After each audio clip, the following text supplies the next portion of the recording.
جب واجپئی لاہور آئے تھے اس وقت میاں نواز شریف کو علم نہیں تھا؟ No, no, no, not at all, not at all. آپ انفارمیشن منسٹر تھے، حکومت کے سپوکس مین تھے اس وقت. انیشلی ISPR کی طرف سے یہ کہا جاتا رہا کہ وہاں پہ کشمیری مجاہدین ہیں.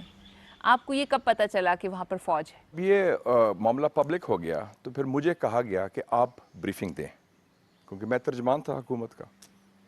تو میں نے کہا کہ میں بریفنگ اکیلے نہیں دوں گا. میرے رائٹ پہ بیٹھے گا DG ISPR brigadier Rashid Qureshi, اور میرے لیفٹ پہ بیٹھے گا فارن آفس کا سپوکس مین.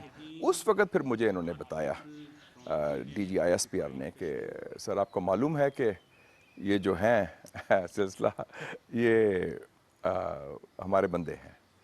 اس وقت مجھے معلوم ہوا. یعنی کہ فوج ہے، ہماری فوج ہے وہاں پر. ناردرن لائٹ انفینٹری تھی NLI. اور یہ آپ نے بتایا یہ مئی تھا اگین؟ ہاں مئی. I would say the second half of May, last week of May کہہ لیں. تو اس وقت معلوم ہوا کہ یہ ہمارے ریگولرز ہیں. کیا ایسی بات ہوئی کہ پاکستان کے جو نیوکلیئر ویپنس ہیں ان کو موبلائز کیا جائے؟ No, not at all, absolutely not.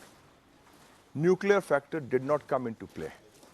یا کسی نے سوچا بھی اس کا ہو کہ یہ پہلے تو بات ہے کہ ابھی تو جنگ نہیں شروع ہوئی تھی، ابھی تو اسکرمشز ہو رہی تھیں، کلیشز ہو رہے تھے بارڈر پہ. تو ہندوستان پاکستان کی جنگ تو کوئی نہیں تھی. تو نیوکلیئر کا تو سوال ہی پیدا نہیں ہوتا کہ کسی بھی سچویشن میں سے سوچا جائے. اور یہ بات دونوں طرف سے تھی. مشرف یہ کہتے ہیں کہ ایک بہت ہی جیتی ہوئی قسم کی جنگ یا سچویشن تھی، لیکن سیاسی قیادت کی کمزوری کی وجہ سے وہ شکست میں تبدیل ہو گئی. نہیں، میں اس زمشن سے ایگری نہیں کرتا، بلکہ میں سمجھتا ہوں کہ ہمارا کارگل میں ہم نے وہی غلطی کی جو 1965 میں ہم نے غلطی کی تھی، کہ انسٹیٹیوشنلائزڈ ڈیسیشن میکنگ ہمارے ہاں نہیں ہے. آپ کو لگتا ہے کہ جو کشمیر پہ پاکستان کا سٹانس تھا اسے نقصان پہنچا؟ یس، کشمیر کو منسلک ہو گیا دہشت گردی کے ساتھ. ہندوستان نے امریکہ سے قربت بنا لی اور امریکہ کی ٹلٹ ہوگی ٹورڈز انڈیا. وہ ٹلٹ وہاں سے شروع ہوتی کارگل سے. اور ادھر اپنے سب سے بڑی بات ہے what is the most important thing, loss of lives. ہمارا بڑا نقصان ہوا، جانی نقصان ہوا. ہم نے کیٹر نہیں کیا تھا، جو لوگ اوپر بیٹھے تھے سپلائیز نہیں پہنچا سکے تھے. ہمارا خیال ہی نہیں تھا. انڈیا تو بوفرز گن لے کے آ گیا، ایئر فورس لے کے آ گیا. ان کا خیال تھا کہ تھوڑے سے ہوگا. تو یہ تو بڑی فلاڈ ازمپشنز تھی. کسی نے بڑی اچھی بات کی تھی. مجھے ایک فوجی ملا، سینئر بندہ، 17 مئی کی بریفنگ کے بعد. میں نے کہا کیا اسیسمنٹ ہے، کیا ہو رہا ہے؟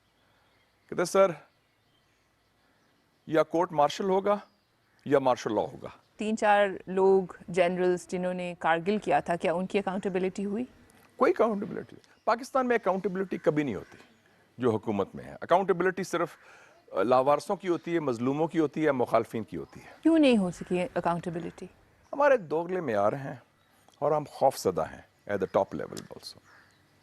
ہمارے تو اتنا جو خاموشی سے خفیہ فیصلے ہوتے ہیں، ہم تو اپنی سائے سے ڈرتے ہیں. ٹیپ جو تھی ایک لیک کی گئی تھی انڈینز کی طرف سے، اور جس کے اندر کچھ ایسی باتیں ہوئیں کہ ایئر چیف اور نیول چیف کو بھی نہیں پتا تھا کہ کارگل ہو. وہ فوج کے اندر کوآرڈینیشن نہیں تھی.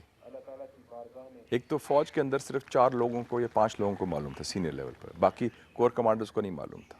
تو پھر کیا واجپئی کے پاکستان آنے سے فوج ناراض ہو گئی تھی؟ ان کے آنے سے 2 دن پہلے ایک بہت بڑی لیڈ سٹوری آئی ایک اردو اخبار میں کہ فوج نے ان کو ریسیو کرنے سے انکار کر دیا. تو یہ کس سورس سے آئی، کہاں سے آئی، کیوں آئی،